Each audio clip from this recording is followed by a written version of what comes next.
Good morning, welcome to the channel. We're back with another episode and we have a kitchen installed in this space. It has been a little bit delayed, not the kitchen, but the videos. Last week we had the surprise of having to rip up all the subfloor. We had to do it pretty quickly in preparation for the cabinet guys to come install this.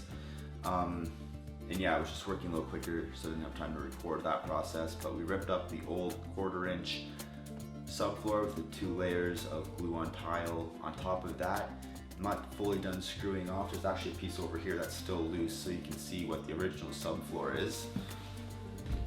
That is 1x6 plank subfloor. It runs on a diagonal on the original floor joist. So ripped up the old flooring down to this, got rid of most of the squeaks I think, and installed this new 3/8 plywood subfloor. The new flooring we're going to be going with is a floating floor, just click it vinyl. In order for that to have the proper longevity it should have, the subfloor has to be pretty even, so that's one of the major reasons why we ripped up the original stuff. There was just too many inconsistencies with the original subfloor, so we got rid of those to make a flat surface for our new floor to go in. The one spot in the hallway actually dipped over 1/2 inch in, I think it was 36 inches or something, so that's pretty drastic and there's not much allowance for unevenness with these types of floors. So that's gone. Better subfloor, better substrate to go off of, new kitchen in, and we can pick up where I left off, which is the new flooring. In the hallway here, got a couple more pieces before I enter into the kitchen. Click It flooring, there's probably a million videos on of how to install it. It is super easy. It's a pretty basic principle, a tongue groove flooring that has a bit of a locking mechanism in it to keep the pieces tight together. There's the tongue, and then the groove gets inserted into the tongue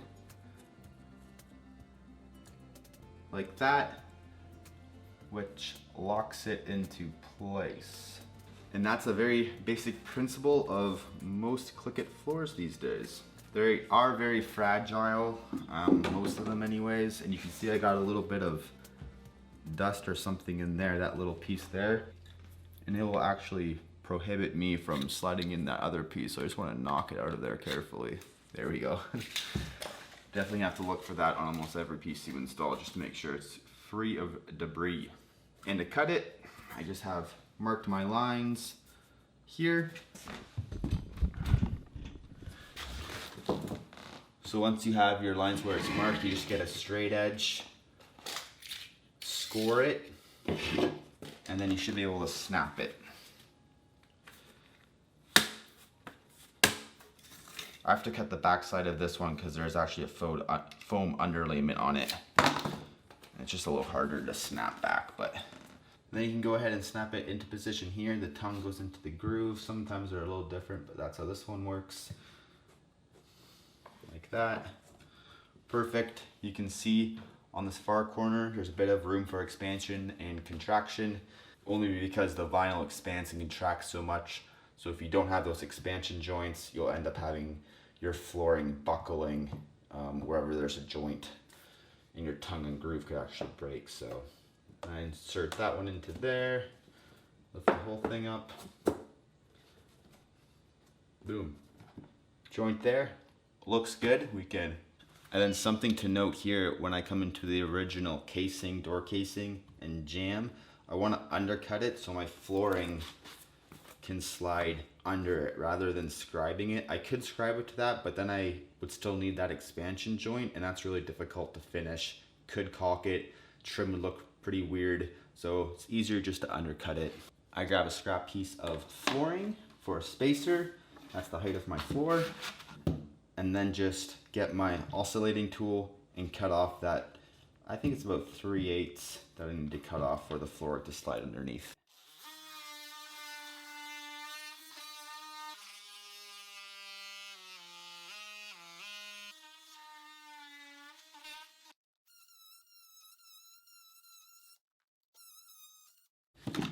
And then technically that piece there should be the thickness of my flooring and it is. So that should be perfect for my flooring to slip underneath. I can double check it. Yep.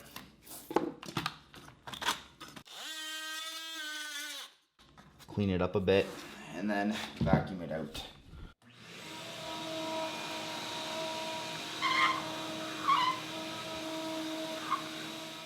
And then I figure out which piece I want to use to continue on. I want there to be some overlap from the seam. I think this product set recommends anything over 10 inches.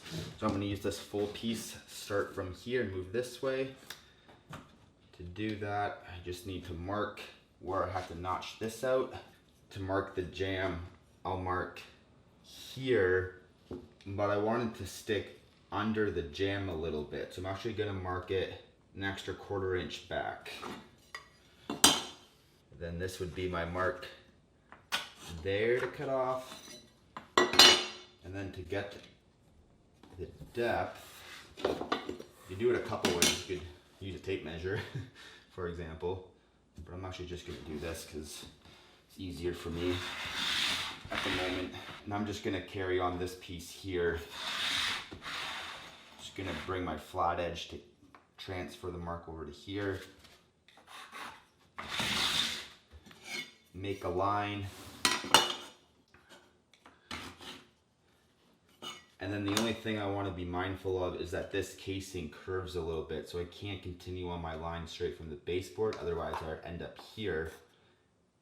And I want to make sure the flooring has a curve to it so it goes under that casing. And to do that, I'm just going to use my square. 2 inches is where the casing starts. Bring that over here. 2 inches is there. 1 1/4 inches from the baseboard measurement back to where the jamb starts. Just transfer that over to here. 1 1/4 inches there. I just have to cut this curve. There's a couple ways I can cut this too. Knife or that oscillating tool I was using. I'm going to use my knife, I think, for this one. Actually, I'm just going to freehand it. I'm okay with freehanding it because I know it's going to slide under there, so I'm not too worried about it being perfect. Just like that.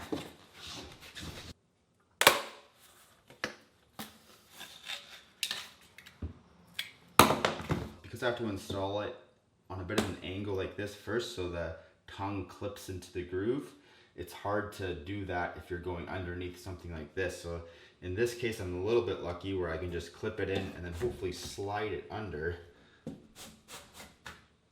like that.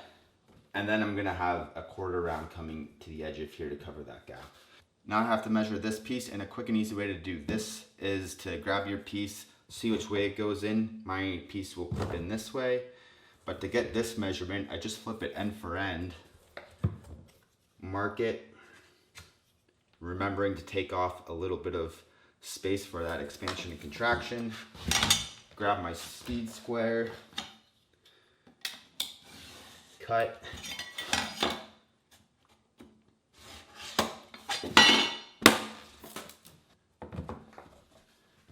install the button first, and then just like that, that one's in.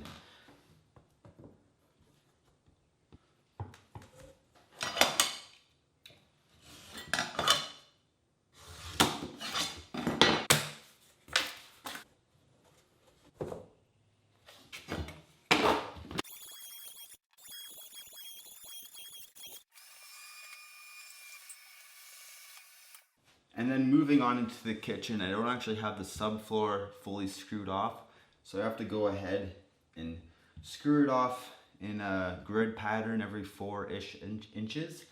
That does take me a while. I'm gonna go ahead and do a bunch of this and then kind of come back to the flooring here.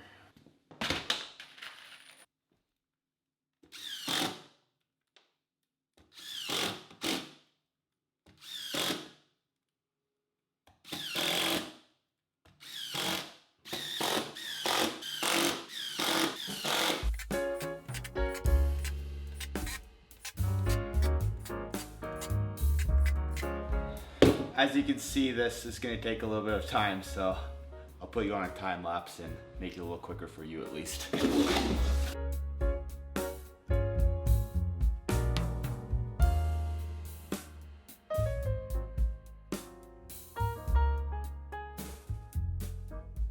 Alright, subfloor is screwed off.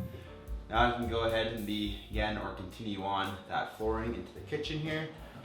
So for my new row here, I can slide this piece underneath the gable of the fridge cavity where the fridge will slip into, just like that. I can take my other piece and hopefully it slides in. I don't have to cut it at all. Look at that, perfect. So I can dry fit this piece, and then this piece I'll more easily be able to measure out. Mark it, my gap there, my gap here.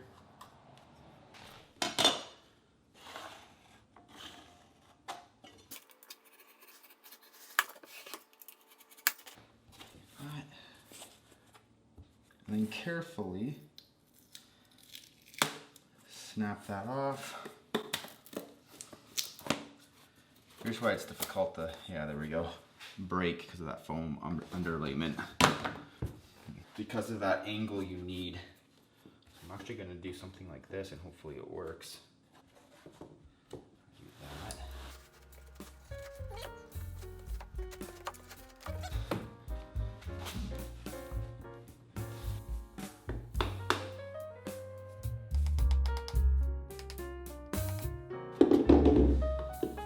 Perfect. And then carry on.